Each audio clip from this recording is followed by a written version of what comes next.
So, Sean, you took a cruise, Yeah, and the cruise left the U.S.? it left Florida.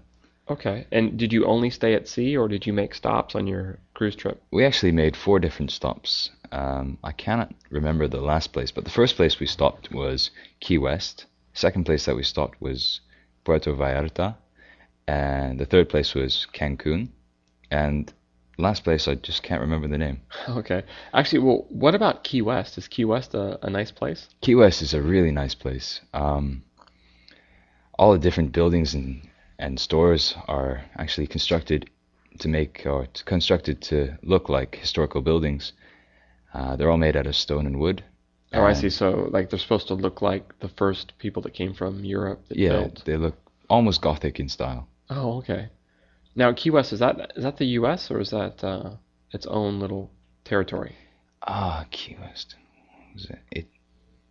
I don't know. I don't know. I don't know either, and I'm American, so. I actually, if I think back, I do believe that everybody drove on the left-hand side of the road, and I think I recall somebody saying that it was part of the UK. Oh, really? Yeah. Okay. Ah, interesting.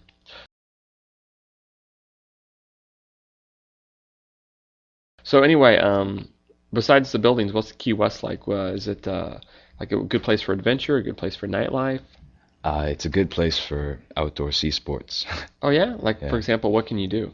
Um, well, to tell you the truth, I was really sunburnt the day I got to Key West Oh no. because I spent too much time on the cruise ship on the top deck. Oh, it's So terrible. I had to get into the water and I had to get in quick. So the very first day we went, me and my friend Jason, we just went to a beach and swam around for most of the day. We rented snorkels and flippers and we just basically dived down to as deep as we could to avoid the sunlight. Oh, smart move. That's nice. So, did you actually do any scuba diving when you were in Key West? That's what I did on the second day, yeah. Jason and I, we really wanted to go try some scuba diving out, and um, although we had to go with an instructor, it was still a really good experience. So then you go down in the water. What happens? You go down in the water and like what do you see and what's it like being underwater? It to breathe underwater is one skill that I really wish I had, and but it was magnificent in Key West. We saw all these different kinds of fish. There was just so many colors, and it was just beautiful. The water was just sky blue all the way down, and it was just absolutely, yeah, just beautiful. Are there any dangers when you're down under the water? Well, they say that sharks are dangerous. Um, we actually did get shark knives in case any sharks did approach us. But in most cases, sharks think that you're big, Right. and they do try and avoid you. Ah, got Uh, it. But you say you have a shark knife? There's an actual knife that you can stab a shark with? it's a knife that you use to cut yourself free from lines, from ropes. If you need to, you can stab a shark with it. Yes, but So, Sean, you talked about being on the cruise and going to Key West. Were there any other places that you remember that were really good about your trip? yeah, we ended up in Cancun for 2 days, and I have a really interesting story that I probably shouldn't tell, but I will Okay. anyway. Um, well, the first day it was just normal. We went shopping. We checked out the local sights and sounds, and went to a old Mayan temple. Nice.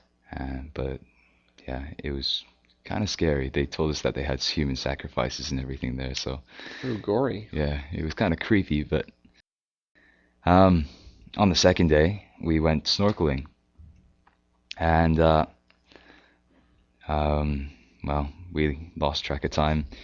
The bus dropped us off at around 12 o'clock noon, and we were supposed to meet back at the bus at around 4 o'clock.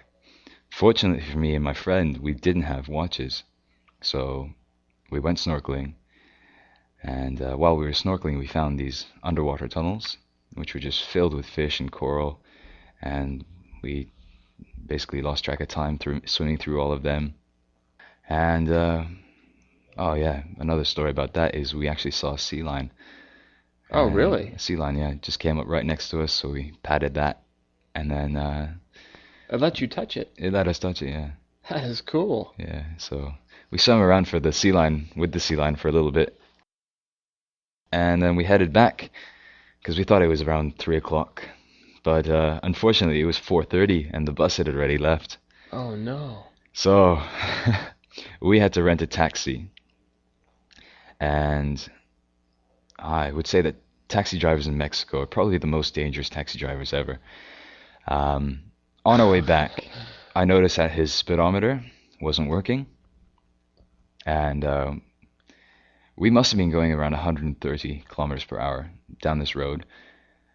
It was only a two-lane road, one lane for one-way traffic and one lane for the other way traffic. But he was driving on the shoulder of the lane that we wanted to get on. So he was passing trucks and cars and motorbikes just all on the shoulder. And Oh he basically man. drove 130 kilometers per hour right down the side of. And we got to the ferry terminal where we were supposed to catch the ferry back to the cruise ship, or back to another island which the cruise ship was parked at. And we actually missed the ferry by 3 minutes. Oh. Yeah, so they told us that the next ferry would be 3 hours later, and we just couldn't afford to wait because the cruise ship was going to leave. So we couldn't think of anything else but to charter an airplane. So this is all on my dad's credit card, mind you. So we chartered an airplane, and we flew to the island, which was about a 10-minute flight. It's not that long, Right. but it ended up costing us around 500 US dollars. Oh man. That was just to get back onto the cruise ship, and it was just the worst time I think I've ever spent there. Oh man, what a story. Well, what did your dad say about the credit card bill? I got billed for it a few months later. Right. So Sean, you've mentioned your family. Do you have a big family? No, I have a fairly small family actually. I've only got, including me, there's only 4 people in my family, Uh-huh. So it's your mother, your father, you, and my sister. oh, and your sister. Okay. Is your sister younger or older than you? She's younger. She just started university actually. Ah, Not so you're the here. big brother. I am, yeah. Okay, that's nice. So where does your family live right now? My mother and my father live in Victoria in Canada, Uh-huh. and my sister is on the other side of Canada in Montreal in Quebec. Well, tell me about your father. What's your father like? My father is pretty much the most interesting person I think I know. Oh, really? He has all different kinds of stories about his childhood and his growing up. Uh-huh. Did he grow up in Canada? No, he grew up in Liverpool in England. Okay. Oh, nice. And what does your father do? He was a pilot until 5 years ago. And well, 5 years ago was kind of tragic, but he had a heart attack and he wasn't allowed to fly anymore. Oh, I'm sorry. It's fine. He's pretty much happier now, I guess. Okay. So he was okay after the heart attack. He's fine, yeah.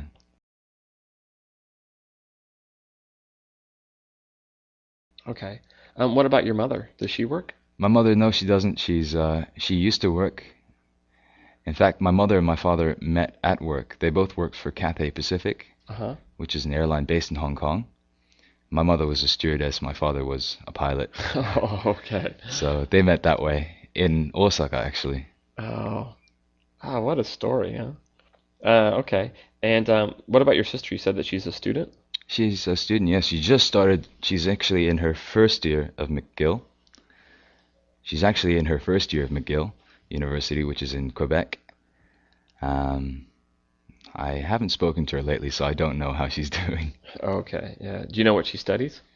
I believe it's arts and humanities.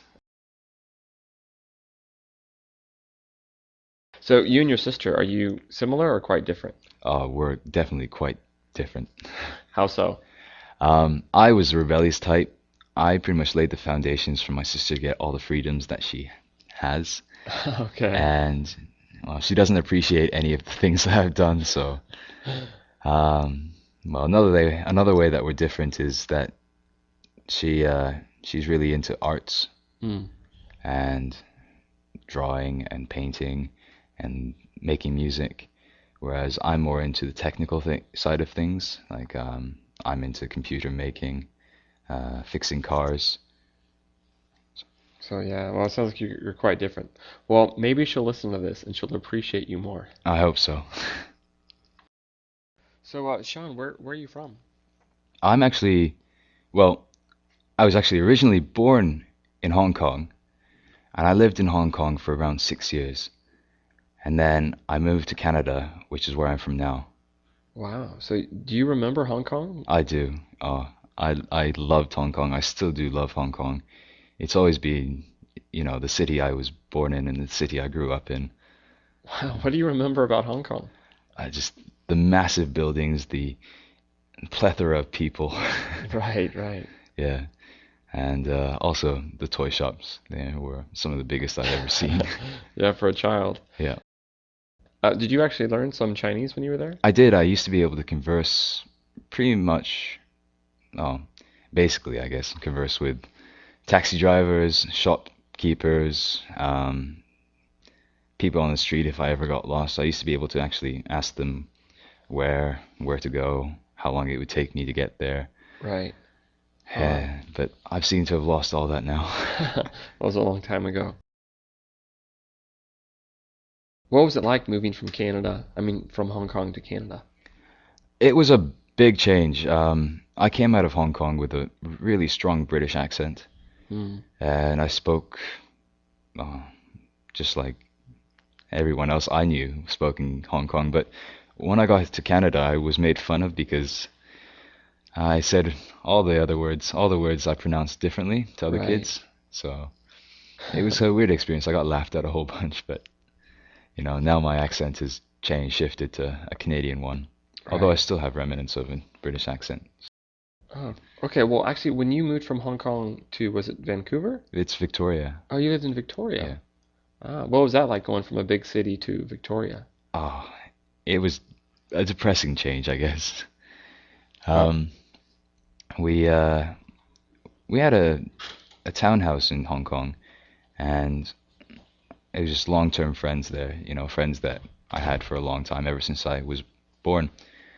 And moving to Victoria, it was it was a shock to me, I guess. yeah. And I needed to make new friends. I needed to find a new place to hang out. And since our home in Victoria was out in the country, it was nowhere close to the town, and there was no bus service at the time. Mind you, I was a bit too young to ride the bus, but it was just so out of the way that I spent most of my days at home playing with Lego. Right, right.